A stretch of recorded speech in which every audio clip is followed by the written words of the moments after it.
अस्सलामु अलैकुम रहमतुल्लाहि व बरकातुहू। ग्रुप जा अज़ीज़ दोस्त भैरो छा हाल आहे? अल्लाह ताला खां दुआ है त अल्लाह ताला असांखे तव्हांखे सॼी मुसलमान उम्मत खे दुनिया या आख़िरत जूं कामयाबियूं अता फ़रमाए। मुंहिंजा अज़ीज़ दोस्त साथियो, अल्लाह ताला पंहिंजे पाक कलाम क़ुरान मजीद में फ़रमायो आहे त ही क़ुरान तमाम जहाननि जे लाइ शिफ़ा आहे, हिदायत आहे, नूर आहे। तो हिन में असां तमाम मुसलमाननि जे लाइ शिफ़ा आहे, हिदायत आहे ऐं नूर आहे।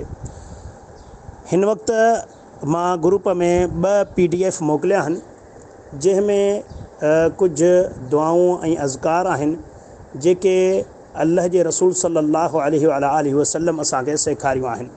ऐं उन्हनि दुआउनि में बेशुमार फ़ाइदा आहिनि, बेशुमार फ़ाइदा। अगरि इन्हनि दुआउनि खे पाबंदी सां हर मुसलमान सुबुह शाम पढ़े ऐं पाण ते दम करे तो इंशा अल्लाह ताला हर क़िस्म जे मुसीबत शामत बीमारियुनि खां, जादू खां, नज़र खां महफूज़ रहंदो।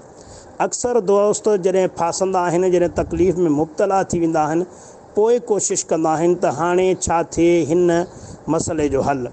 मुंहिंजा अज़ीज़ दोस्तो, असांजा वॾड़ा चवंदा हुया त बीमारी ईंदी आहे घोड़े जे पंध ते ऐं वेंदी आहे वरी कीवली जे पंध सां।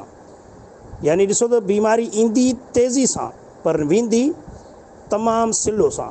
पर जेकॾहिं असां पहिरियां तयारी कयूं ऐं पंहिंजो दिफ़ा कयूं क़ुरान ऐं सुन्नत जी रोशनी में, त इंशा अल्लाह तमामु बीमारियुनि खां, नज़र खां, जादू खां, जिन खां असां महफ़ूज़ रहंदासीं।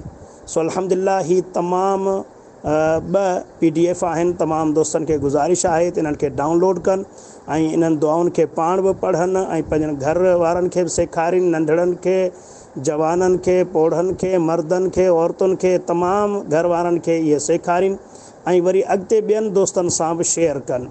इहे इंतिहाई हिकु अहम दुआऊं आहिनि ऐं इन्हनि जा बेशुमार फ़ाइदा आहिनि। उम्मीद आहे त इंशा अल्लाह तमामु दोस्त इन्हनि खे डाउनलोड कंदा, सभ खां पहिरियां पाण इन्हनि खे पढ़ी यादि कंदा ऐं पोइ पंहिंजे घर वारनि खे पढ़ाईंदा, सेखारींदा ऐं अॻिते शेयर कंदा। अल्लाह ताला खां दुआ आहे त अल्लाह ताला सां सभिनीनि मुसलमाननि खे दुनिया ऐं आख़िरत जूं कामयाबी अता फ़रमाए।